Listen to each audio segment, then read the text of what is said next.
देखिए, भगवान के द्वारा कथित जो 6 द्रव्य हैं, परमेश्वर द्वारा कथित 6 द्रव्य, अनंत आत्माएं, अनंत परमाणु, असंख्य कालाणु, एक धर्मास्तिकाय, एक अधर्मास्तिकाय, आकाश, इनके अंतर्भेद के रूप में 9 तत्व ये भगवान ने कहे हैं। इसमें उसे कोई भी संदेह नहीं होता। क्यों नहीं होता? क्योंकि जो सर्वज्ञ पद स्वरूपी जो आत्मा है वह उसकी प्रतीति में आया है। अब जो दूसरे सर्वज्ञ देव ने जो कहा है, जो तत्व कहे हैं, वो उसके ज्ञान में भले ही प्रत्यक्ष नहीं भासते, लेकिन उसमें शंका का स्थान नहीं होता। ज्ञानी जीव को उसमें शंका का स्थान नहीं होता। इसका नाम ही निशंकित अंग है।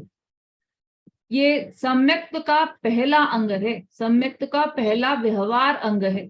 जो समयसार ग्रंथ है उसमें इन्हीं अंगों की चर्चा की है। यही अंग है, 8 अंग जो सम्यक दृष्टि के बताए जा रहे हैं अभी, निशंकित, निकांक्षित, निर्विचिकित्सा, यही 8 अंग है। लेकिन वहां पर उसका निश्चय से वर्णन किया गया है, यहाँ पर व्यवहार से वर्णन किया गया कि व्यवहार में जिनेंद्र भगवान के प्रति, जिनेंद्र भगवान ने जो तत्व कहे हैं उसमें ज्ञानी जीव को कुछ भी शंका नहीं होती। और वहां पर क्या आया है कि वहां पर निशंकित का अर्थ वहां पर लिया है आत्मा के अंदर निसंदेह हो जाना, निशंकित हो जाना। ऐसा समय सार में जो 8 अंग कहे निश्चय से, वह उसका अर्थ वहां पर ऐसा लिया है। और यहाँ पर तो व्यवहार से कह रहे हैं। तो व्यवहार में क्या आया कि जिनेंद्र भगवान के द्वारा कहे गए तत्व, उसमें वह निशंकित होता है। जैसे कोई बालक हो तो वह अपनी माँ की गोद में हो तो उसे शंका नहीं रहती कि कोई मारने आएगा तो उसको माँ बचाएगी या नहीं बचाएगी, ऐसी कोई भी शंका नहीं होती। ऐसे ही ज्ञानी जीव को वह जिनवाणी की शरण में है, जिनवाणी माता की शरण में है, तो उसे शंका नहीं होती कि ये जिनवाणी के द्वारा कहे गए कथन गलत भी हो सकते हैं। ऐसी कोई भी शंका ज्ञानी जीव को नहीं होती। उसे पक्का विश्वास होता है कि 3 लोक और तीनों कालों को सेकंड के असंख्यातवें भाग में जानने वाले जिनेंद्र देव, सर्वज्ञ देव, उनके द्वारा कथित कोई भी शब्द गलत नहीं हो सकता, वह सर्वथा सत्य ही होगा। ऐसी निशंकित अंग सम्यक दृष्टि को उत्पन्न हो जाता है ना? क्यों होता है? क्योंकि उसे अंदर में आत्मा में निशंक रूप से प्रवृत्ति हो जाती है। निश्चय सम्यक दर्शन की क्या परिभाषा पढ़ी थी हमने? पर द्रव्यन से भिन्न आप में रुचि सम्यक तो भला है। तो उसे पर द्रव्यों से भिन्न अपनी आत्मा की रुचि हो गई है ना। तो पर द्रव्यों से भिन्न जो आत्मा है उसका पूरा स्वरूप उसके ज्ञान में आ गया है। कैसा है आत्मा? कि निशंक है, क्योंकि उसे आत्मा का ज्ञान हो गया। तो मैं तो अजर अमर हूं, मुझे कोई न तो मार सकता है न जिंदा कर सकता है, ऐसा उसे पूरा पक्का विश्वास हो गया है। तो अंदर निशंक स्वभावी आत्म तत्व को उसने जान लिया है। तो बाहर में भी जो देव शास्त्र गुरु हैं उनके द्वारा कहे हुए वचन में उसे कोई भी प्रकार की शंका नहीं होती। ऐसा निशंकित अंग सम्यक दृष्टि का पहला अंग हुआ। उसके बाद दूसरा अंग है निकांक्षित अंग। देखो ये जो 8 अंग हैं उनमें प्रत्येक अंग में सम्यक दृष्टि प्रसिद्ध हुए हैं। सम्यक दृष्टि को 8 ही अंग होते हैं, लेकिन 8 अंगों में से किसी किसी अंग की किसी किसी को विशेषता होती है। जैसे निशंकित अंग की विशेषता थी ललितांग देव को, अंजन चोर को, है ना। वो निशंकित होकर, उसने सभी को पता होगी अंजन चोर की कथा,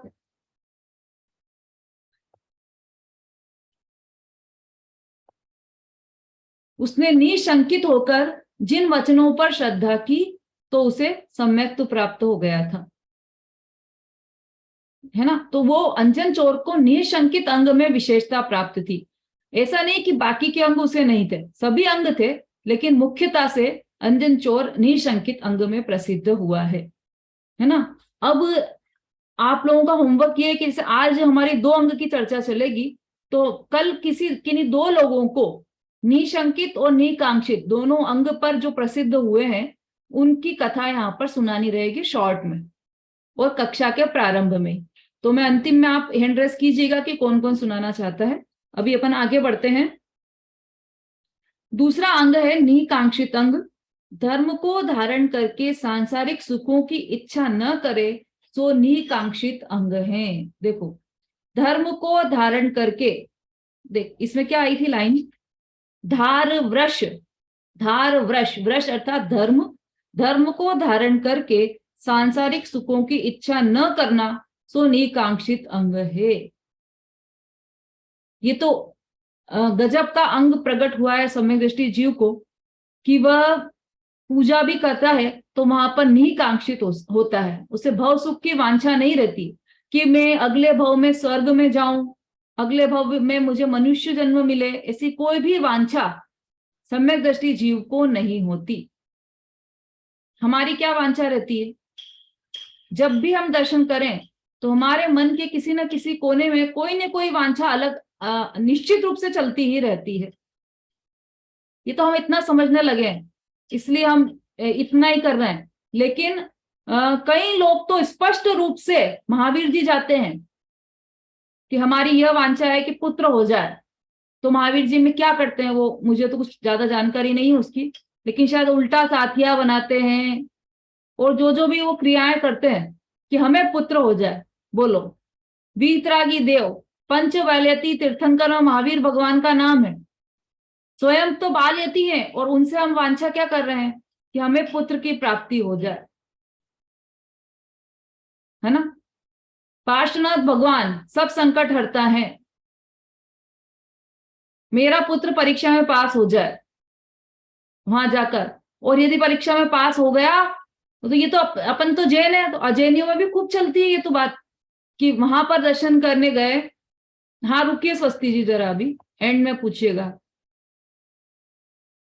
वहां पर दर्शन गए करने गए और वांछा लेकर गए कि मुझे अच्छी बहू मिल जाए, और अगर अच्छी बहू मिल गई तो मैं 1 लाख रुपए का प्रसाद चढ़ाऊंगा, 1 लाख रुपया दान में दूंगा। करोड़ रुपए कमाने वाला व्यक्ति 1 लाख रुपया दान में दे दे तो क्या बड़ी बात। मतलब उसने शर्त रख दी वहां पर, भगवान के सामने भी शर्त रखता है कि यदि आपने मेरा ये काम कर दिया तो मैं आपको ये दूंगा, या स्पष्ट शब्दों में कहें तो रिश्वत देता है भगवान को कि यदि आपने मेरा ये काम कर दिया तो मैं आपको ये कर दूंगा, है ना। ऐसा ही कर रखा है हमने, स्वरूप ही ऐसा बना रखा है भगवान का कि यदि आपने, देखो एक एक वो आता है, एक चुटकुला आता है, एक बार एक बच्चे की साइकिल खो गई। वो ढूंढने लगा, खूब प्रिय थी उसे साइकिल, बच्चों को तो साइकिल बहुत प्रिय होती, और उसकी पसंद की साइकिल थी वह, रेड एंड व्हाइट कलर उसका फेवरेट कलर था, उस फेवरेट कलर की उसने नई साइकिल ली। अब वो बच्चे को बहुत दुख हुआ, उसकी साइकिल चोरी चली गई। तो उसके माता पिता सब ढूंढने लगे उसको, साइकिल को। 1 दिन हो गया, 2 दिन हो गया, 3 दिन हो गए, साइकिल ही नहीं मिल रही। क्या हुआ, बच्चे के पिताजी को बहुत दुख हुआ, अरे मैंने इतने प्रेम से इसको दिलाई थी और इसको इतनी पसंद थी और ये चोरी चली गई, तो बहुत दुख हुआ उन्हें। तो उन्होंने क्या किया, वो गए, कहाँ गए, शंकर जी के मंदिर में।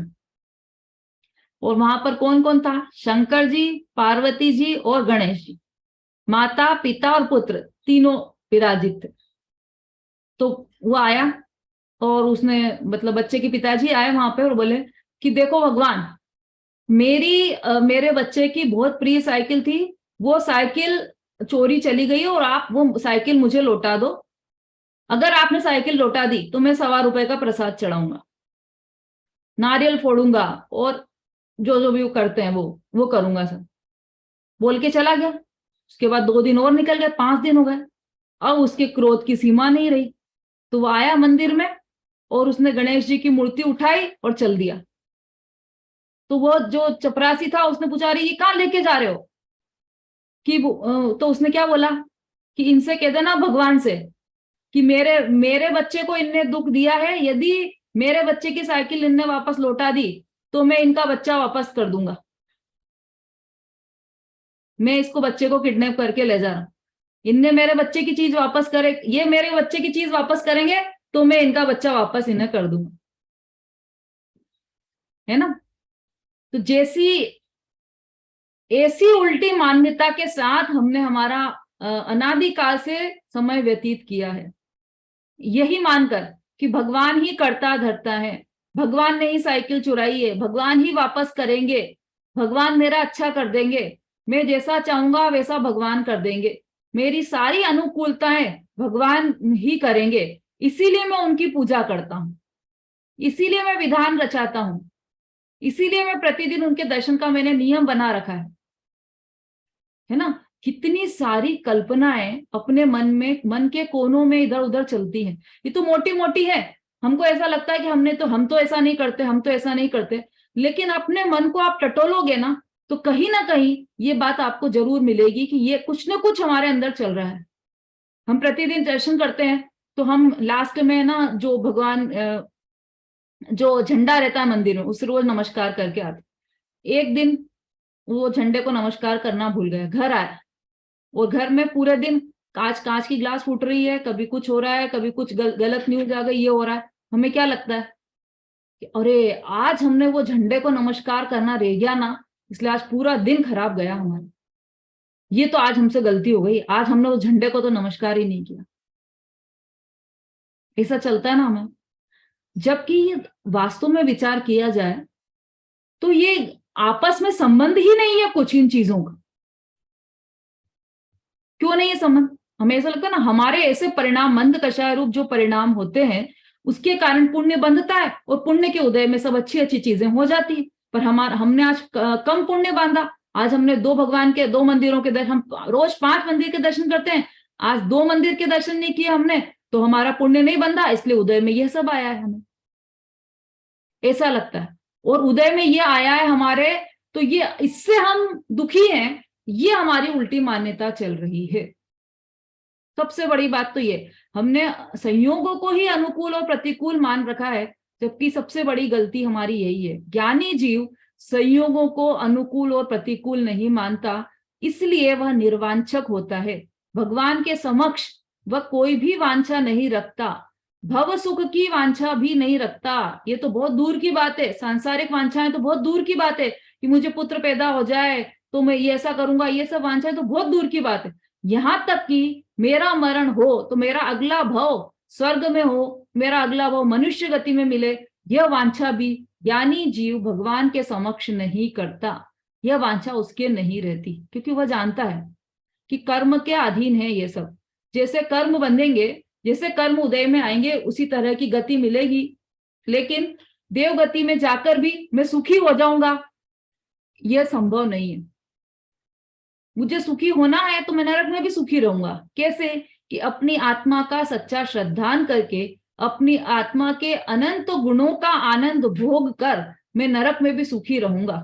तो इसलिए बाहर में कैसे भी प्रतिकूल संयोग रहे उससे कुछ भी फर्क नहीं पड़ता, इसीलिए ज्ञानी निर्वांछक होता है ना। इसमें क्या लाइन दी है, धर्म को धारण करके सांसारिक सुखों की इच्छा न करे सो निकांक्षित अंग है।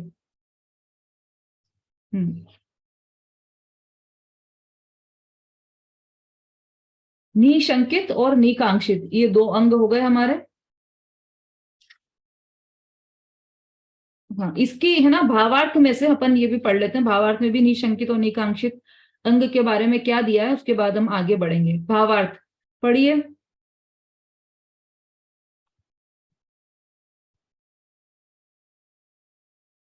पढ़िए रूबी जी। तत्व यही है, ऐसा ही है, अन्य नहीं है तथा अन्य नहीं है तथा अन्य प्रकार से नहीं है। इस प्रकार यथार्थ तत्वों में अचल श्रद्धा होना जो निशंकित अंग कहलाता है। टिप्पणी भी पढ़े दीदी। हम्म। अवृत्ति सम्यक दृष्टि जीव भोगों को कभी भी आदरणीय नहीं मानते। किंतु जिस प्रकार कोई बंदी कारागृह में दुख सहन करता है, उसी प्रकार वे अपने पुरुषार्थ की निर्बलता से गृहस्थ अवस्था में रहते हैं, किंतु रुचि पूर्वक भोगों की इच्छा नहीं करते। इसलिए उन्हें निशंकित और निकांक्षित अंग होने में कोई बाधा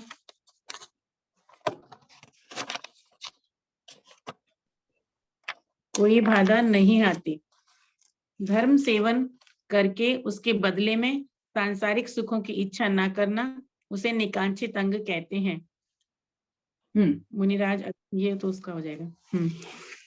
देखिए, निशंकित और निकांक्षित। अब इसमें देखो, दोनों अंग भी बताए हैं और दोनों अंग होने का कारण भी बताया है।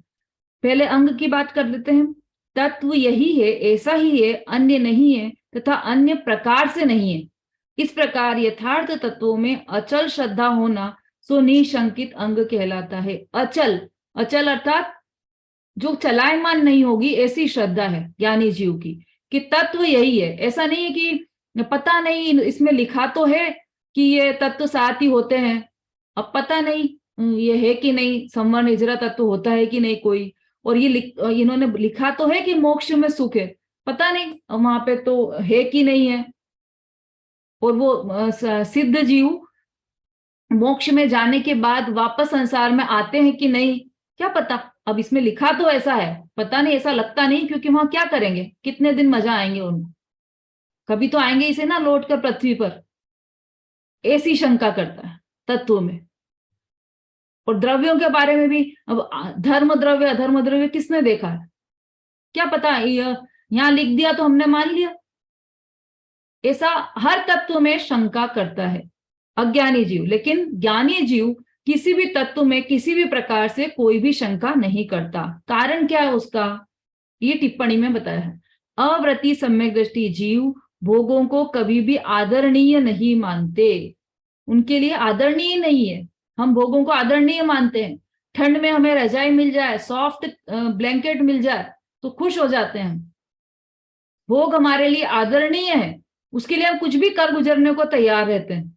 लेकिन ज्ञानी जीव के लिए भोग आदरणीय नहीं होते, फिर भी वो भोगते हुए दिखाई देते हैं। क्यों दिखाई देते हैं, देखो, बहुत सारे, अधिकतर लोगों का यही क्वेश्चन रहता है। सारी जो झगड़े की मूल है ना, झगड़े की जड़ है ना, वो यही है। अधिकतर लोग ये कहते हुए मिलेंगे आपको कि ज्ञानी जीवों को भोग आदरणीय नहीं है, तो फिर भोग करते क्यों है वो। ये प्रश्न बहुत सामान्य रूप से चलता है। जब भोग उनको पसंद ही नहीं है, भोग की वो आदरणीय नहीं करते, तो भोगते क्यों दिखाई देते हैं। ज्ञान, आप कह रहे हो कि ज्ञानी जीव भोग आदरणीय नहीं है, तो भरत चक्रवर्ती शादियों पे शादियां क्यों कर रहे थे। 96,000 रानियों से शादी करने की क्या आवश्यकता थी उनको, एक ही रानी बहुत थी। और 6 खंड का राज्य जीतने की क्या आवश्यकता थी उनको। जब वो ज्ञानी है, भोगों को आदरणीय नहीं मानते, तो फिर ये सब क्यों भोगते हुए दिखाई देते हैं वो। ये प्रश्न बहुत सहज रूप से चलता है। देखो, इसमें भी एक उदाहरण दिया है, और भी अपन उदाहरण से समझते हैं इसको। जिस प्रकार कोई बंदी कारागृह में इच्छा न होने पर भी दुख सहन करता है, ज्ञानी जीव बंदी के समान है, कारागृह में रह रहा है यहां पर और दुख सहन करता है, उसी प्रकार वे अपने पुरुषार्थ की निर्बलता से गृहस्थ दशा में रहते हैं, किंतु रुचि पूर्वक भोगों की इच्छा नहीं करते। रहते तो हैं पर उसमें रुचि नहीं है उनकी। क्या बात कह रहे हो, अगर रुचि नहीं है तो छोड़ के चले क्यों नहीं जाते, किसने रोका है उनको, क्यों नहीं दीक्षा ले लेते, क्यों नहीं कपड़े उतार देते। कितना सरल लगता है हमें। अब देखो, आप इसको दूसरे उदाहरण से समझो कि जैसे किसी व्यक्ति को बुखार आया है ना, ठंड लगी और बुखार आ गया उस, तो वो क्या करता है, उसने बुखार की दवाई ली, ठीक है, बुखार उतर गया, बुखार उतर गया। अब जो जो देखने आने वाले रहते हैं ना, पेशेंट को देखने आने वाले, हमारे हिंदुस्तान में तो ये प्रचलन है कि कोई भी बीमार हुआ तो उसको देखने आएंगे, बैठने आएंगे, है ना। इतनी सभ्यता और इतने संस्कार तो हिंदुस्तानियों में रहते हैं कि वो एक दूसरों के दुख सुख में साथ देते हैं। विदेशों में चाहे होता हो या नहीं होता हो, हिंदुस्तान में तो ये होता है। तो वह हिंदुस्तानी देखने आया, जो बीमार था उसे देखने आया कि अरे क्या हो गया आपको। उसने बोला कि अरे मुझे बहुत तेज बुखार है, तो इसलिए मैं मंदिर मंदिर जी नहीं आया। ठीक है। दूसरे दिन उसने दवाई ली, उसका पूरा बुखार उतर गया। तो वो आया, वही व्यक्ति वापस मिलने आया और उसने बोला कि अब कैसा है आपका बुखार। तो उसने क्या बोला कि अरे नहीं, बिल्कुल ठीक, एकदम स्वस्थ हो गया हूं मैं, मुझे अब बुखार नहीं है। तो उसने क्या कहा कि चलो फिर मंदिर, फिर क्यों बैठे हो तुम यहाँ, चलो मंदिर। और आज तो वो धरना है इंद्रगंज के मंदिर पे, वहां चलो धरने में, चलो, यहाँ क्यों बैठे हो। अब क्या कहा जाए इस बात को कि मैं स्वस्थ तो हूं पर अभी कमजोरी है, इसलिए मुझे आराम करना पड़ेगा, नहीं चाहते हुए भी मुझे आराम करना पड़ेगा, नहीं चाहते हुए भी मुझे घर में रुकना पड़ेगा। बिल्कुल ऐसी की ऐसी ही दशा सम्यक दृष्टि जीव की है कि आप गए उनसे मिलने सम्यक दृष्टि जीव से कि आपको भोगों में रुचि है या अरुचि है, कि नहीं अब तो मैं बिल्कुल स्वस्थ हूं, मैं सम्यक दृष्टि हो गया हूं और मुझे अब भोगों में बिल्कुल भी रुचि नहीं है। तो क्या होगा अगला प्रश्न आपका कि भोगों में रुचि नहीं है तो चलो चलो चलो निकलो घर से, उतारो कपड़े, बनो मुनिराज। क्या उत्तर होगा सम्यक दृष्टि जीव का कि नहीं, अभी मेरी भोगों में तो अरुचि है, लेकिन मजबूरी में, मेरी कमजोरी है अभी, इसलिए मुझे इस गृहस्थ दशा में रुकना पड़ रहा है, भोगों में तो अरुचि है ना। इसी तरह से इसी दृष्टांत के अनुसार ये वाली बात आप लेना कि गृहस्थ में ज्ञानियों की दशा कैसी होती है। और भी कई उदाहरण है इसके, देखो अभी 2 मिनट का 1 मिनट का समय है अपने पास, ले लेती हूं मैं उदाहरण कि एक सेठ जी थे, तो वो बचपन से ही जब सब लोग भोजन करते थे ना, तो वो छोटे से थे, तो उनकी मम्मी उनको मोतीचूर के लड्डू खिलाती थी। तो बचपन से उनकी ऐसी आदत बन गई थी कि वो सिर्फ मोतीचूर के लड्डू ही खाते थे और कुछ भी नहीं खा सकते थे, सिर्फ मोतीचूर के लड्डू ही खाते खाते वो बड़े हुए। अब वो सेठ जी थे, मतलब सेठ बन गए बड़े, वो उनका पुत्र भी हो गया, पुत्र जवान हो गया, लेकिन उनकी आदत, क्योंकि उनके वैसा ही बन गया था उनका पूरा शरीर की दशा कि वो सिर्फ मोतीचूर के ही लड्डू खाते थे और दूसरी रोटी सब्जी कुछ भी नहीं खाते थे। तो एक बार क्या हुआ कि उनका जो पुत्र था, जो जवान हो गया था, पुत्र का मरण हो गया। अब जो सेठ जी थे, जब जब वो विधान होता है और भोजन होता है ना सगे संबंधियों का, तो उसमें सब जो विधान में आए थे सारे सगे संबंधी या समाज के लोग, वो सब तो भोजन कर रहे थे, दाल रोटी खा रहे थे, और उधर सेठ जी थे, वो मोतीचूर के लड्डू खा रहे थे। मोतीचूर के लड्डू जो शादी ब्याह के समय खाए जाते हैं, वो कब खा रहे हैं सेठ जी, जब उनके पुत्र का मरण हुआ।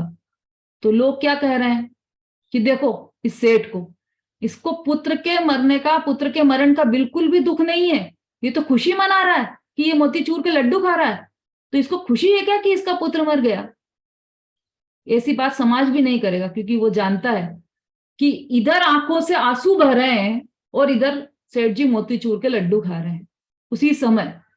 वो भोग, ऐसी ही ज्ञानी की दशा है कि वो भोग तो कर रहा है, लेकिन उस भोग से उसकी आत्मा व्यथित है, उससे हर क्षण ये लगता है कि मैं कब इस गृहस्थी से छूटूं और जंगल में जाऊं, आत्म साधना करूं और मोक्ष में अनंत काल के लिए यथा तथा शिव परिणय मोक्ष में ही रहूं, कभी वापस इस भयावह संसार में लौट कर भी नहीं आऊं। ऐसी ज्ञानी की दशा रहती है। कमजोरी के कारण वह भोगों में रहता है, रुचि पूर्वक वह भोगों के बीच में ज्ञानी जीव नहीं रहता। ये हमने देखा निशंक। अच्छा, इसका दूसरा पॉइंट पढ़ लेते हैं। धर्म सेवन करके उसके बदले में सांसारिक सुखों की इच्छा न करना उसे निकांक्षित अंग कहते हैं। धर्म सेवन भी करेगा, पूजा पाठ भी करेगा, शुभ, ऐसा नहीं कि ज्ञानी जीव है तो शुभ भाव नहीं करेगा, शुभ भाव करेगा, किससे हमसे ज्यादा, ज्ञानी से ज्यादा शुभ भाव करेगा वो, लेकिन शुभ भाव में धर्म नहीं मानेगा ज्ञानी जीव कि शुभ भाव से धर्म हो जाएगा, शुभ भाव से मोक्ष मिल जाएगा, ऐसा किंचित भी नहीं मानेगा। और धर्म सेवन करेगा, पूजा पाठ भी करेगा, तब भी उसमें संसार के भोगों की वांछा नहीं करेगा। ऐसी ज्ञानी जीव की परिणति रहती है। बोलिए विशु जी। दीदी मेरा प्रश्न है कि हम भगवान के सामने बोलते हैं कि जब तक मेरा जन्म मरण ना छूटे, जब तक मुझे संसार से मुक्ति ना मिले, तो मैं आपके ही दर्शन कर पाऊँ, मतलब मुझे आगे जैन धर्म मिले और अभिषेक कर पाऊँ, मैं पुरुष वर्ग बनूँ, तो ऐसा भी नहीं बोलना चाहिए क्या? क्या बोलना चाहिए? अरे ये तो अपन बोलते नहीं है शांति पाठ में भी, जब लो नहीं शिव गहूं तब लो देह या नर पावना, सत्संग शुद्धा चरण शुद्ध अभ्यास आत्म भावना। भावना हमारी ऐसी ही है, संसारिक सुखों की वांछा नहीं करना है हमें। ये तो बोल सकते हैं ना दीदी? हाँ हाँ हाँ, बिल्कुल बिल्कुल बोलना ही चाहिए। ये सांसारिक सुखों की वांछा का मना किया है यहाँ पर, कि मुझे पुत्र उत्पन्न हो जाए, मेरा ये ठीक हो जाए, मेरी ये ठीक हो जाए, मेरा स्वास्थ्य ठीक हो जाए। ये सांसारिक सुखों की वांछा ज्ञानी जीव नहीं करता। भव सुख की वांछा भी ज्ञानी जीव नहीं करता, कि मुझे स्वर्ग का सुख मिले, ऐसी वांछा नहीं करता। मनुष्य गति मिले, यह ऐसी मनुष्य गति की वांछा भी नहीं करता, लेकिन मनुष्य गति इसलिए मिले क्योंकि मैं मनुष्य गति में संयम धारण करके वो मोक्ष पद पा जाऊं, सिर्फ यह वांछा रहती है ज्ञानी जीव की। यह वांछा नहीं रहती है कि मुझे नरक और तिर्यंच गति के दुख नहीं सहन करना है इसलिए मनुष्य मनुष्य बनना है, ऐसी वांछा नहीं रहती। उसका जो भी कार्य हो, जो भी वांछा रहेगी, वह धर्म के प्रति ही रहेगी, धर्म को बढ़ाने के प्रति ही रहेगी। तो इसमें कोई वांछा नहीं, इसमें कोई दिक्कत नहीं है। बिल्कुल हमें यह मांगना ही, हमें यह वांछा होगी ही कि हमें यदि गर हो जन्म दोबारा, मानव जन्म मिले फिर से यही जिनालय, भगवत शरण मिले, यही जिनालय मिले, यही भगवान मिले, देव शास्त्र गुरु का शरणा ही मिले। हम भूल कर भी अन्य मतियों में हमारा जन्म ना हो, ये सब वांछाएं तो हमारी चलती ही चलेंगी ही सही, लेकिन हमारी वांछा से ये नहीं होगा। देखो, जब तक अज्ञान है वांछा तो चलेगी, जब तक सम्यक दृष्टि नहीं हुए तो वांछा तो चलेगी, लेकिन इतना है कि कम से कम हम ये माने कि वांछा करना गलत है। वांछा में खेद होना चाहिए कि हमें ये वांछा हो रही तो ये खेद है, और कम से कम उल्टी वांछाएं तो बिल्कुल भी नहीं हो कि हमें सांसारिक सुख मिले।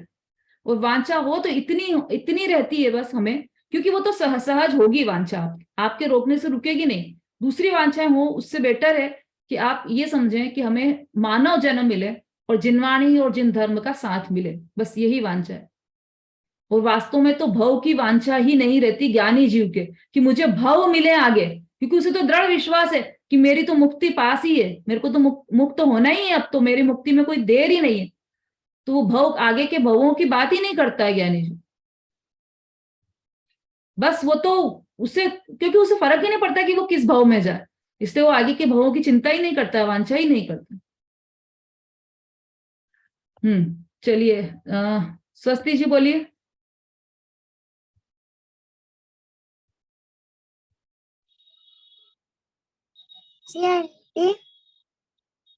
बोलिए बोलिए, क्या प्रश्न था आपका? आंटी अंजन चोर जैसे ना कुछ भी बोल रहा था, आराम टाइम का छूना जाना, पर उसे ना वो ना मिल कैसे गई पावर?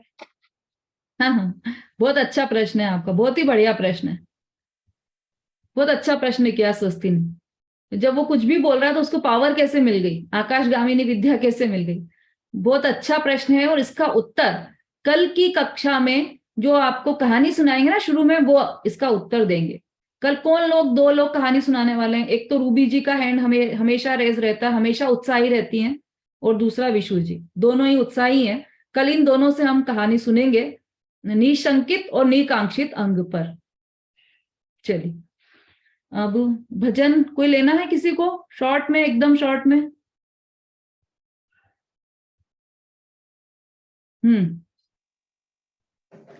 हे चेतन चेत जा अब तो, ना अपना मान तू पर को, निर्विकल्प हो जा तू, अंतर में ही खो जा तू, आत्म